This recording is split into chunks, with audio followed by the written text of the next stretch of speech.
अगर आप भी लेना चाहते हैं देश दुनिया की तमाम जानकारी तो आज ही सब्सक्राइब करें हमारे चैनल को।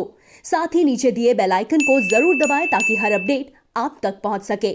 नमस्कार, प्रभात साक्षी न्यूज़ नेटवर्क और आप सभी का स्वागत है।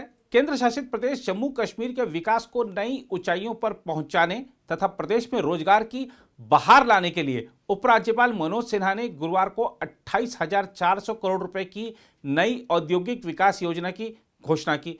उपराज्यपाल के मुताबिक इस योजना के माध्यम से 4.5 लाख लोगों को रोजगार मिलेगा और यह योजना जम्मू कश्मीर की स्थानीय क्षमताओं के उपयोग को बढ़ावा देगी। नई औद्योगिक विकास योजना पर प्रदेश के लोगों ने मिश्रित प्रतिक्रियाएं दी हैं। आइए आपको दिखाते हैं जब कश्मीर में प्रभात साक्षी संवाददाता ने लोगों से इस योजना पर उनके मन की बात जाननी चाहिए तो उन्होंने क्या कहा। अच्छी बात है, 2 साल से वेट कर रहे थे, कुछ ऐसी खबर सुनने को आए।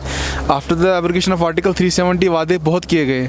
चलो एक अच्छा सा एक समाचार सुनने में आया है और वाकई में ऑनरेबल जो लेफ्टिनेंट गवर्नर साहब मनोज सिन्हा जी हैं, काम करने वाले बंदे और उस बात मतलब हम उसको पॉजिटिव एक कदम बता सकते हैं।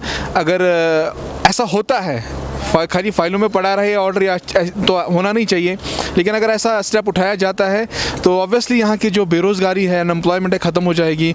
और इतना बड़ा रोज़गार का पैकेज है, ऑब्वियसली हमारे लिए बहुत अच्छा है और हम चाहते भी हैं ऑनरेबल लेफ्टिनेंट गवर्नर साहब इन्हीं की क़यादत में हो, इन्हीं के टेन्योर में हो, क्योंकि ये काम करने वाले हैं और एक अच्छा पॉजिटिव स्टेप है, हम वेलकम करते हैं और उम्मीद सी है कि ऐसा होना चाहिए। जी, जहाँ तक कल की प्रेस कॉन्फ्रेंस की बात है, कर जम्मू कश्मीर के लिए बहुत बड़ा फैसला था जो कल एलजी गवर्नर ने एक इंडस्ट्रियल पैकेज यहाँ पर जम्मू कश्मीर में दिया है, लेकिन ये काफ़ी भी नहीं है, लेकिन कुछ हद तक ठीक भी है।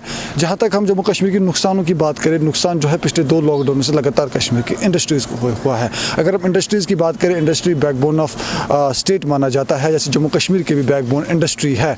उम्मीद है कि ये पैकेज जो है ठीक, लेकिन पैकेज के साथ साथ जो एक चीज़ है कि जॉब जनरेट यहाँ पर वापस होने चाहिए, क्योंकि जो यहाँ पर बहुत सारे यूथ जो बैक टू बैक लॉकडाउन से जो अनएम्प्लॉय हुए हैं, उम्मीद है कि वो इंडस्ट्री इस पैकेज के आने की वजह से हमारे यूथ्स, हमारे नौजवान, हमारी आम लोग जो वहाँ पर काम करते वो एक और बार उन इंडस्ट्रीज़ में काम करें। हालांकि और सरकार से हम और एक अपील करते हैं कि ऐसे पैकेजेस हर एक सेक्टर को ज़रूरी है, चाहे वो टूरिज़्म हो या स्पोर्ट्स हो या बाकी जैसे चीज़ें हो। और ख़ुसूसन आज के दिनों में जो कश्मीर की जो डेवलपमेंट हाल ही में इलेक्शन भी हुए थे, उसको मद्देनज़र देखते हुए पूरे जम्मू कश्मीर में विकास होना चाहिए, ताकि यहाँ के जो हालात है, क्योंकि हाल ही में आपने देखी कि बर्फ़ पड़ी है, बर्फ़ की वजह से हालात बिल्कुल ही ख़राब हुए थे। तो उम्मीद करते हैं कि ऐसे पैकेजेस लगातार कश्मीर में आते रहेंगे और कश्मीर के लोग इससे खुश हों। अगर वाकई इस चीज़ को लेकर एलजी साहब सीरियस है, जो कल उन्होंने अनाउंसमेंट की है कि कितने पैकेज हमारे पास आने वाली है, कितने जॉब्स लगने वाले हैं, तो एक अच्छा स्टेप है।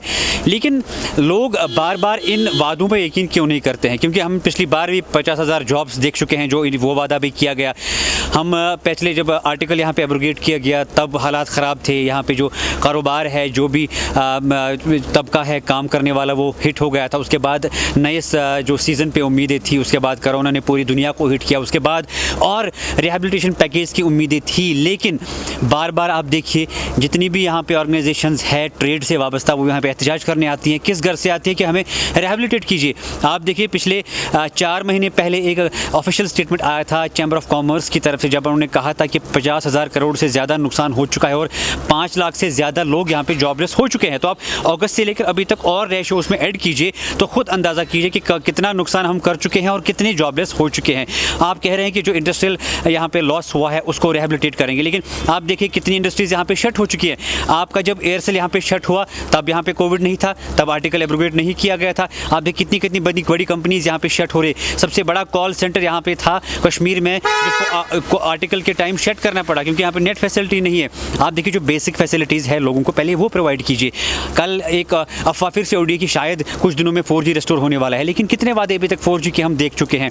आप देखिए 4G की वजह से कितनी इंडस्ट्रीज़ हिट हो रही है। क्या वो पैसे की वजह से हो रही है, बंद होने की वजह से, या 4G की वजह से?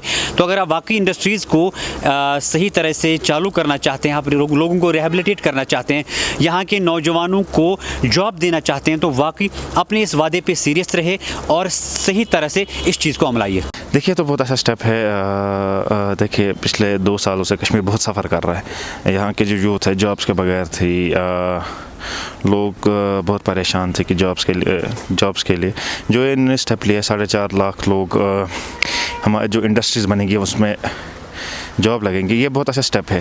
लेकिन गवर्नमेंट को साथ साथ ये भी सोचना पड़ेगा कि देखिए इंडस्ट्रीज़ के लिए तो इंटरनेट यहाँ बहुत मायने रखता है। पिछले 1.5 साल से 4G बंद पड़ा है, तो ये सब चीज़ें भी गवर्नमेंट को सोचनी चाहिए। इसके साथ विज़ की अगर यहाँ जॉब देने हैं तो वो जो फैसिलिटीज़ है उनको वो भी लोगों को प्रोवाइड करनी पड़ेंगी। पिछले 2 साल से कश्मीर का जो ट्रांसपोर्ट है या बिज़नेस है सारा ख़त्म है, तो इस चीज़ से लोगों को थोड़ी राहत मिलेगी कि उनको कोई जॉब मिलेंगे। देखिए मुलाजिम तो यहाँ पहले 5 लाख है ही गवर्नमेंट मुलाजिम, अब अगर प्राइवेट में भी 4.5 लाख होंगे तो कश्मीर को बहुत फ़ायदा होगा कि इकनॉमी बूस्ट होने में। एज अ कॉमन मैन मैं ये बात कहूँगा कि इससे पहले भी पैकेजेस बहुत आए, 80,000 करोड़ का पैकेज, 50,000 करोड़ का पैकेज, और अब फिर से ये जो नया पैकेज आया है 28,000 करोड़ का। And you talk about jobs, Satpal Malik ji भी थे जिन्होंने 50,000 जॉब्स कहे थे ड्यूरिंग द रेवोकेशन ऑफ 370। लेकिन on the ground reality if we think logically these are all fake promises, nothing has happened on the ground reality, कुछ भी नहीं हुआ है। आप मुझे एक जॉब दिखाओ ना, कौन एज़ पर जो गवर्नर ने पैकेज दिया था जॉब्स का 50,000 जॉब्स का, एक दिखाओ मुझे, कौन अपॉइंट हुआ है। These are just fake promises, nothing else। and ये जो लोगों को गुमराह कर रहे हैं, और ऐसा कुछ भी नहीं है।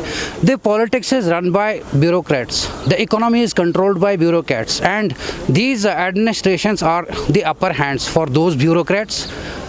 रियलिटी कुछ और है और ये दिखा कुछ और है। लोगों का तवाज़ुन थोड़ा डाइवर्ट करने की कोशिश कर रहे हैं, और ऐसा कुछ भी नहीं है।